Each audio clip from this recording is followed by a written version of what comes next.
Assalamualaikum warahmatullahi wabarakatuh. Hai kelas, apa kabar semuanya? Semoga sehat selalu dan kita selalu dalam lindungan Allah Subhanahu wa taala. Amin ya rabbal alamin. Kita bertemu lagi dalam pertemuan keempat pelajaran bahasa Indonesia bersama Miss Nila. Baiklah, kita langsung saja memulai materi pelajaran kita. Pada pertemuan keempat ini, materi untuk kelas 10 masih membahas tentang teks eksposisi. Minggu lalu kita telah membahas definisi, ciri dan jenis teks eksposisi, ada identifikasi teks eksposisi dan pengembangan isi teks eksposisi. Untuk minggu ini kita membahas poin D dan E, yaitu struktur dan kebahasaan teks eksposisi serta penyusunan teks eksposisi. Struktur dan kebahasaan teks eksposisi. Yang pertama kita bahas struktur. Struktur teks eksposisi itu ada tesis, argumentasi, dan penegasan ulang. Penjelasannya, pernyataan, pendapat atau tesis, bagian teks yang berisikan pernyataan pendapat penulis. Disebut juga bagian pembuka. Argumentasi, bagian yang memuat alasan yang bisa memperkuat argumen penulis dalam memperkuat ataupun menolak suatu gagasan.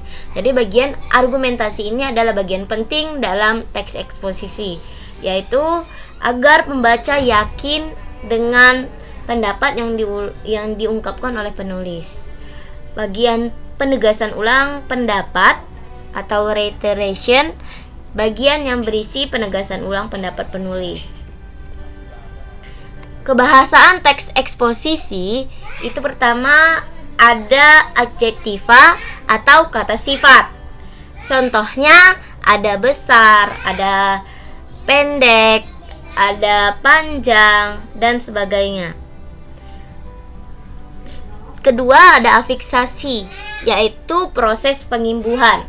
Pengimbuhan itu ada proses pengimbuhan awalan, akhiran, awalan dan akhiran, serta sisipan. Contohnya kata berjalan, imbuhan ber ditambah kata dasar jalan, itu contoh imbuhan awalan dan sebagainya. Yang ketiga ada verba, yaitu kata kerja. Contoh kata kerja misalnya saja ada menguatkan, mempertahankan, ya, itu kata kerja. Selanjutnya yang keempat ada pronomina atau kata ganti orang. Ada kata ganti orang pertama tunggal, ada kata ganti orang ketiga.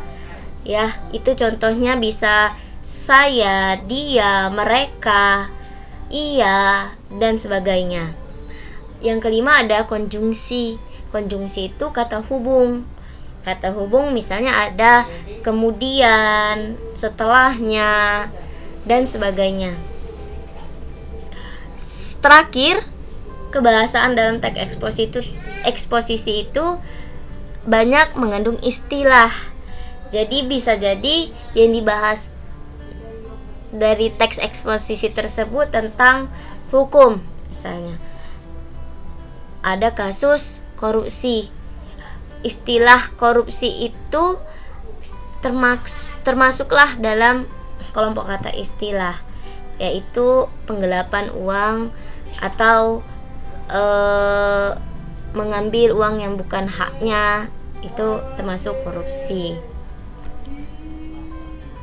Itulah tadi kebahasaan dari teks eksposisi.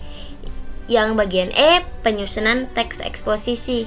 Itu kita bahas ada langkah penyusunan dan penyuntingan teks eksposisi. Langkah penyusunan teks eksposisi, pertama menentukan topik. Jadi kita cari dulu topik atau tema yang akan kita bahas untuk menulis teks eksposisi yang kita inginkan. Misalnya tentang penegakan hukum di Indonesia, ya, cari dulu temanya itu. Terus menentukan tujuannya. Apa sih tujuan kita menuliskan tentang penegakan hukum di Indonesia? Misalnya mengungkap tentang kebenaran di balik hukum di Indonesia dan sebagainya. Selanjutnya yang ketiga, membuat kerangka teks.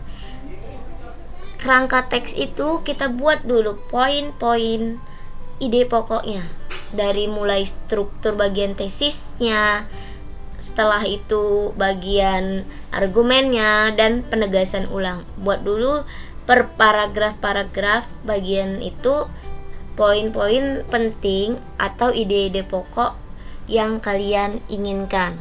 Baru kembangkanlah. Inilah langkah selanjutnya. Yang keempat, mengembangkan gagasan pokok dan gagasan penjelas. Kalian kembangkanlah. Terakhir, menuliskan teks eksposisi secara padu. Misalnya yang tadi itu kalian udah menyusun gagasan pokoknya, udah menyusun gagasan penjelasnya dan mengembangkannya, masih acak nih. Terus tulis secara padu. Secara padu itu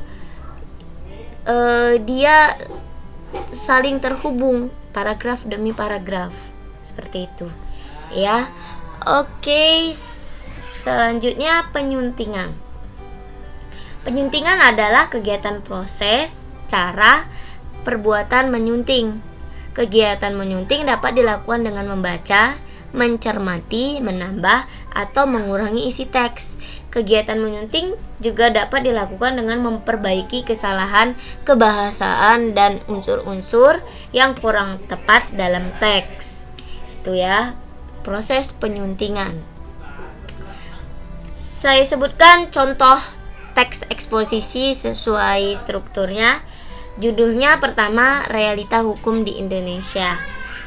Tesisnya atau pendapatnya, dalam hal ini sebenarnya hukum yang ada di Indonesia sebagaimana yang telah diatur pada undang-undang telah secara tegas mengatur hukuman berbagai pelaku tindak kejahatan.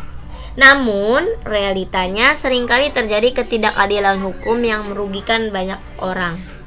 Hukum boleh saja tegas, namun menjadi tumpul di hadapan koruptor. Koruptor itu termasuk istilah dalam teks eksposisi. Masuk ya tadi ya, ada istilah contohnya koruptor. Selanjutnya ada bagian argumentasi. Bukan rahasia lagi bahwa para koruptor di Indonesia mendapatkan hukuman yang tingkatannya masih tergolong ringan. Bahkan ada koruptor yang menerima fasilitas mewah padahal sudah merugikan bangsa. Seringkali kita menonton berita bahwa seorang maling dihajar massa hingga tewas. Namun belum pernah ada koruptor di Indonesia dikeroyok massa sampai tewas. Tuh ya. Contoh kebahasaannya yang terdapat di sini tadi ada kata kerja.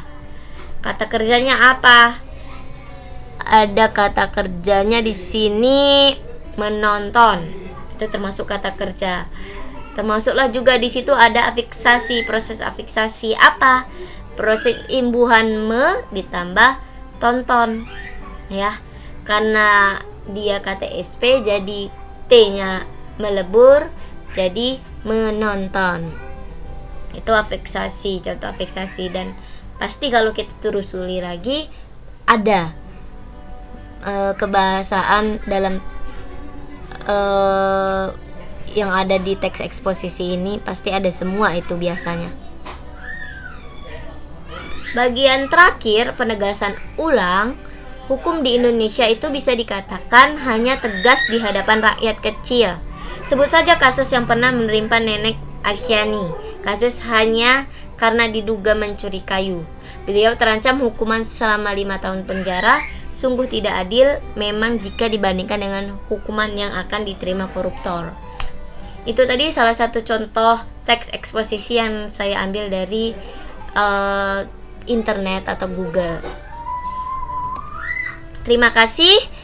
Jika ada pertanyaan, hubungi Miss melalui WA grup kelas belajar e-learning kita. Itulah tadi penjelasan singkat materi kita hari ini. Sampai berjumpa lagi di pertemuan kelima. Saya ucapkan terima kasih. Wassalamualaikum warahmatullahi wabarakatuh.